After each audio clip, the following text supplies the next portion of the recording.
प्रथम भाग, अधूरी चीखों का राज। पहला पैराग्राफ, भावनात्मक जाल। संध्या का समय था। सूरज ढल रहा था और उसकी किरणें आसमान को सुनहरे रंग से रंग रही थीं। गांव के किनारे बसे पुराने हवेली में छोटे से परिवार की कहानी शुरू होती है। अनिरुद्ध, उसकी पत्नी साक्षी और उनकी 6 साल की बेटी आरोही शहर की भीड़-भाड़ से दूर सुकून भरी जिंदगी जीने के लिए इस सुनसान हवेली में रहने आए थे। हवेली के आसपास फैले घने जंगल और हवेली का पुराना खंडहर साक्षी को डरावना लगता था, लेकिन अनिरुद्धन ने उसे यह कहकर सांत्वना दी थी कि यह सिर्फ उनका वहम है। आरोही हमेशा अपनी गुड़िया के साथ खेलती रहती और कहती, माँ, मेरी गुड़िया कह रही है कि उसे यह जगह पसंद नहीं। साक्षी मुस्कुरा देती, लेकिन उसकी आंखों में डर झलकता। दूसरा पैराग्राफ, डरावना मोड़। एक रात साक्षी अचानक आरोही की चीख से जाग उठी। वह दौड़कर उसके कमरे में पहुंची, लेकिन कमरे का नजारा देखकर उसके रोंगटे खड़े हो गए। आरोही अपने बिस्तर पर नहीं थी। खिड़की के पास उसकी गुड़िया बैठी थी, लेकिन उसकी आंखें अब काले रंग में बदल चुकी थी। कमरे की दीवारों पर खून से भरे हाथों के निशान थे। अनिरुद्ध भी घबराकर वहां पहुंचा। उन्होंने पूरी हवेली में आरोही को खोजा, लेकिन वह कहीं नहीं मिली। अचानक साक्षी को एक कोने से किसी के हंसने की आवाज आई। जब उसने पलटकर देखा तो एक परछाई खिड़की के बाहर से गुजर रही थी। तीसरा पैराग्राफ, भावुकता का सागर। आरोही की गुड़िया को कसकर पकड़े साक्षी फूट फूट कर रो रही थी। वह खुद को दोष दे रही थी। क्यों मैं इसे यहां लाई? क्यों मैंने उसकी बातों को नजरअंदाज किया?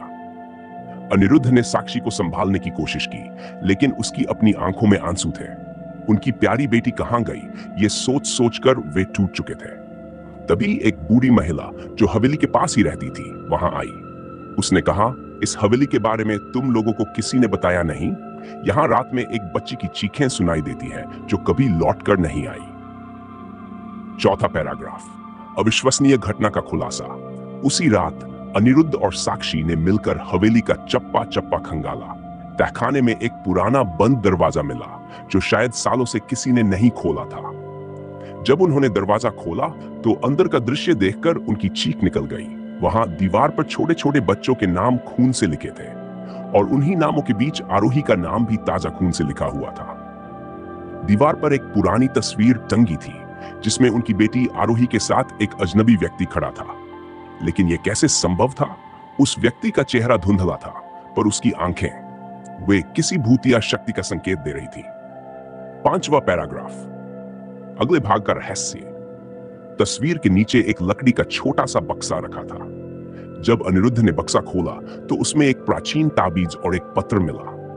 पत्र पर लिखा था, जो भी इस ताबीज को तोड़ेगा वह जान जाएगा कि उसकी किस्मत क्या होगी। लेकिन याद रखना, यह ताबीज उस रहस्य का दरवाजा खोलता है जिसे कभी बंद नहीं होना चाहिए। साक्षी ने कांपते हाथों से ताबीज उठाया, लेकिन तभी हवेली के हर कोने से जोरदार चीखें आने लगी। क्या यह ताबीज उनके जीवन को बचाएगा या उन्हें अनंत अंधकार में धकेल देगा? अगला भाग, ताबीज का रहस्य और हवेली का असली चेहरा। दूसरा भाग, ताबीज का अभिशाप। पहला पैराग्राफ, भावनात्मक आरंभ। ताबीज हाथ में लेकर साक्षी के चेहरे पर डर और उम्मीद की अजीब सी जंग चल रही थी। वह बार बार आरोही की यादों में खो जाती, उसकी हंसी, उसकी मासूम बातें, और वो पल जब उसने आखिरी बार साक्षी को गले लगाया था। अनिरुद्ध चुपचाप ताबीज को देख रहा था, जैसे उसमें किसी उत्तर की खोज कर रहा हो। साक्षी ने रोते हुए कहा, अगर इस ताबीज से हमारी आरोही वापस आ सकती है तो मैं हर खतरा उठाने को तैयार हूं। लेकिन अनिरुद्ध ने उसे रोका। क्या तुम नहीं देख रही? इस ताबीज में कुछ भयानक है। यह हमें बचाने के लिए नहीं, बर्बाद करने के लिए है। दूसरा पैराग्राफ, डरावना और चौंकाने वाला मोड़। उसी रात ताबीज को घर के एक कोने में रखने के बाद हवेली के माहौल में और भी अजीब सी हरकतें शुरू हो गई।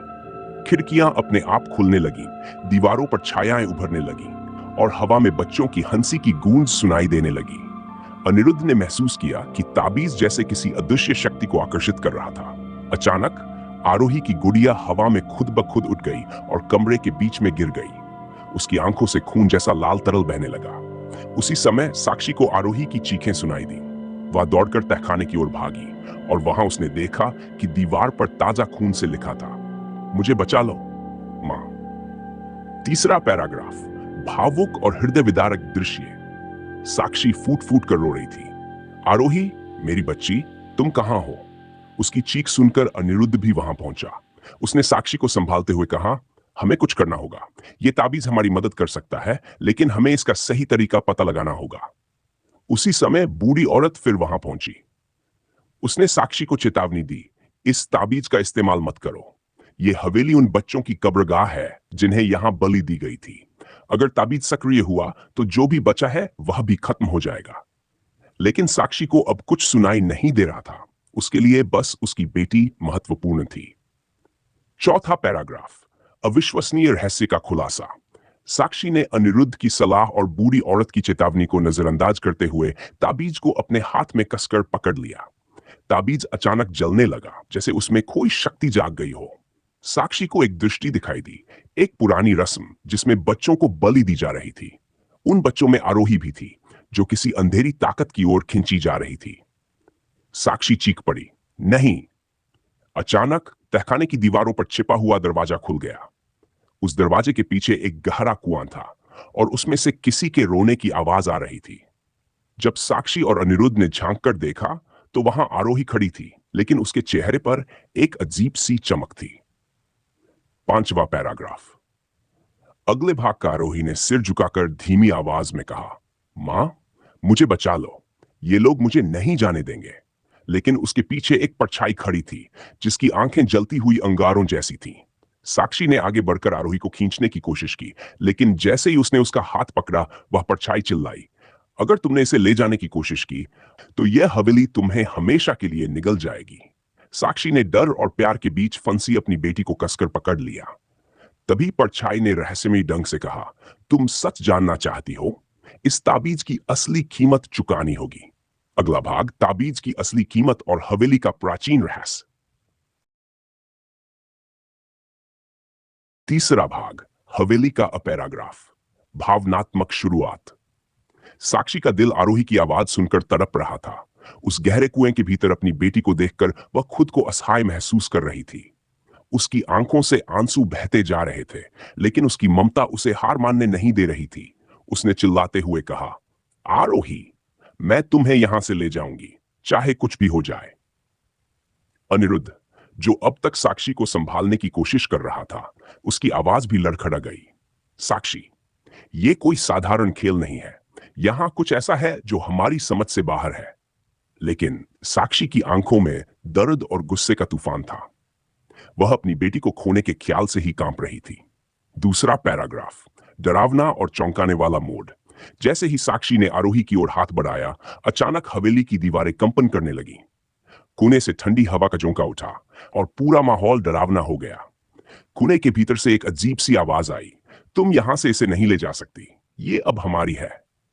अनिरुद्ध ने जल्दी से साक्षी को पीछे खींचा, लेकिन तभी एक काली परछाई कुएं से बाहर निकली।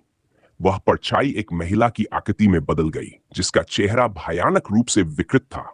उसकी आंखों से खून टपक रहा था और वह चिल्ला रही थी, तुमने मेरी शांति भंग की है, अब भुगतो। हवेली के कोने कोने से बच्चों की रोने की आवाजें आने लगीं और दीवारों पर खून की लकीरें फैल गईं। तीसरा पैराग्राफ, दर्द और आंसुओं का सैलाब। साक्षी घुटनों के बल गिर गई और फूट फूट कर रोने लगी। वह बार बार आरोही का नाम ले रही थी। अनिरुद्ध ने उसे उठाने की कोशिश की, लेकिन साक्षी को अब कोई होश नहीं था। आरोही, मेरी बच्ची, तुम्हें मुझसे कोई अलग नहीं कर सकता। उसकी आवाज गूंज रही थी, लेकिन उस परछाई ने उसकी ओर बढ़ते हुए कहा, मां होने का दर्द जानती हो? मैं भी एक मां थी और ये हवेली मेरे बच्चों की मौत की गवाह है। अब ये तुम्हारी बेटी को भी मुझसे छीनने नहीं दूंगी। साक्षी का दिल यह सुनकर टूट चुका था। उसने उस परछाई से रोते हुए कहा, अगर मेरी बेटी को बचाने के लिए मुझे मरना पड़े तो मैं तैयार हूं। चौथा पैराग्राफ, अविश्वसनीय खुलासा। परछाई ने हंसते हुए कहा, तुम्हारी बलि इस कहानी का अंत नहीं बल्कि शुरुआत होगी। उसने साक्षी के पास रखे ताबीज की ओर इशारा किया। यह ताबीज मेरी मौत की चाबी है, लेकिन इसे इस्तेमाल करने की कीमत बहुत भारी है। साक्षी ने साहस जुटाकर ताबीज उठाया और परछाई की ओर बढ़ा दिया। अचानक ताबीज से एक तीव्र रोशनी निकली, जिसने पूरी हवेली को झकझोर दिया। परछाई ने चीखते हुए कहा, तुमने इसे सक्रिय कर दिया। अब जो होना है उसे कोई नहीं रोक सकता। उस रोशनी में साक्षी को एक दृष्टि दिखाई दी, एक पुराना मंदिर जहां बलि दी जा रही थी। वहां खड़े पुजारी ने कहा, इस ताबीज को तोड़ने से शाप खत्म हो सकता है, लेकिन इसकी कीमत बहुत बड़ी होगी। 5वां पैराग्राफ, नए रहस्य की शुरुआत। ताबीज की रोशनी खत्म होते ही सब कुछ शांत हो गया, लेकिन साक्षी और अनिरुद्ध को ऐसा लगा जैसे कुछ बदल गया हो। खुमा गायब हो चुका था, लेकिन उसके स्थान पर एक पुराना रहस्यमयी नक्शा पड़ा था। उस नक्शे में एक जंगल और एक प्राचीन मंदिर का संकेत था। साक्षी ने नक्शा उठाते हुए कहा, यह हमें जवाब तक ले जाएगा। मैं अपनी बेटी को बचाने के लिए किसी भी हद तक जाऊंगी। लेकिन तभी हवेली में दरवाजे अपने आप बंद हो गए और एक अजीब सी आवाज गूंजी, जो सच जानने निकला है उसने मौत को गले लगाया है। अगला भाग, मंदिर का रहस्य और हवेली का अंतिम शाप।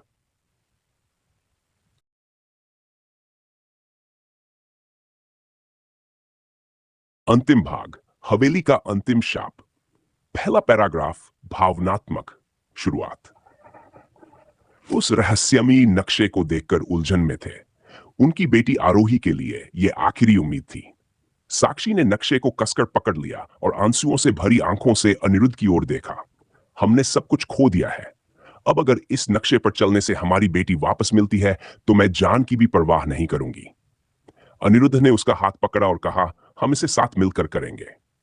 दोनों ने नक्शे पर दिखाए गए स्थान की ओर जाने का निश्चय किया।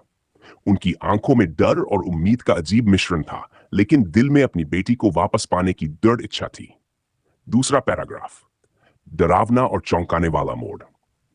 नक्शे ने उन्हें एक घने जंगल की ओर निर्देशित किया। रात का अंधेरा घना था और जंगल से भेड़ियों की डरावनी आवाजें आ रही थी। चलते चलते वे एक प्राचीन मंदिर पहुंचे, जो पूरी तरह टूट चुका था। मंदिर के दरवाजे पर खून से लिखा था, यहां केवल मृतकों का स्वागत है। साक्षी ने अनिरुद्ध की ओर देखा, लेकिन वह डर को नजरअंदाज करते हुए मंदिर के अंदर चली गई। अंदर का दृश्य और भी भयानक था। वहां खून के निशान, टूटी मूर्तियां और एक बलि वेदी थी, जिस पर ताजा खून टपक रहा था। तभी एक भयानक आवाज गूंजी, तुम्हें अपनी बेटी चाहिए तो अपनी आत्मा का बलिदान दो। तीसरा पैराग्राफ, भावुक और हृदय विदारक दृश्य। साक्षी और अनिरुद्ध वेदी के पास पहुंचे। वहां उनकी बेटी आरोही एक पत्थर के खंबे से बंधी हुई थी। उसकी आंखें बंद थी और उसका शरीर ठंडा लग रहा था। साक्षी दौड़कर उसके पास गई और जोर जोर से रोने लगी, आरोही मेरी बच्ची, आंखें खोलो। लेकिन कोई प्रतिक्रिया नहीं मिली। अनिरुद्ध ने उसे गले लगाते हुए कहा, हमें कुछ करना होगा साक्षी, हम उसे ऐसे नहीं छोड़ सकते। तभी मंदिर के कोने से वही भूतिया परछाई प्रकट हुई। उसने हंसते हुए कहा, तुम्हारी ममता का परीक्षण होगा। क्या तुम अपनी बेटी को बचाने के लिए अपनी आत्मा कुर्बान करोगी?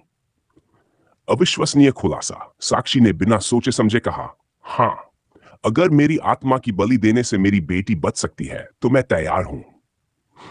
परछाई जोर से हंसी और बोली, मां का प्यार अद्वितीय है, लेकिन तुम्हें सच जानना चाहिए। आरोही की आत्मा को इस मंदिर ने नहीं, तुम्हारे पति ने बांध रखा है।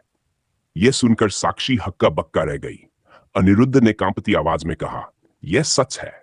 मैंने हवेली में प्रवेश करने से पहले यह समझौता किया था कि हमें सुरक्षित रखने के लिए हमें किसी एक की आत्मा देनी होगी, लेकिन मैंने कभी सोचा नहीं था कि यह आरोही होगी। साक्षी को यह सुनकर झटका लगा। उसकी आंखों में आंसू थे, लेकिन साथ ही गुस्सा भी। तुमने अपनी बेटी को शाप के हवाले कर दिया, उसने चीखते हुए कहा। परछाई ने फिर कहा, तुम दोनों को चुनना होगा। अगर तुम दोनों की आत्मा यहां छोड़ दी जाए तो आरोही बच सकती है। 5वां पैराग्राफ, रहस्य का अंत और नई शुरुआत। साक्षी और अनिरुद्ध ने एक दूसरे की ओर देखा। साक्षी ने कहा, हमारी बेटी की जिंदगी के लिए हम दोनों अपनी जान देने को तैयार हैं। वे दोनों वेदी पर खड़े हो गए। परछाई ने मंत्र पढ़ना शुरू किया। अचानक मंदिर हिलने लगा और रोशनी से भर गया। जब सब शांत हुआ तो साक्षी और अनिरुद्ध गायब थे, लेकिन आरोही जाग चुकी थी और वह मंदिर के बाहर अकेली खड़ी थी। उसे याद नहीं था कि क्या हुआ था। जब वह घर पहुंची तो हवेली की दीवार पर लिखा था, माता पिता का प्यार ही सबसे बड़ा बलिदान है। अब यह शाप हमेशा के लिए समाप्त हो गया। हालांकि गांव के लोग कहते हैं कि उस रात से हवेली में एक महिला और पुरुष की परछाइयां दिखती हैं, जो अपनी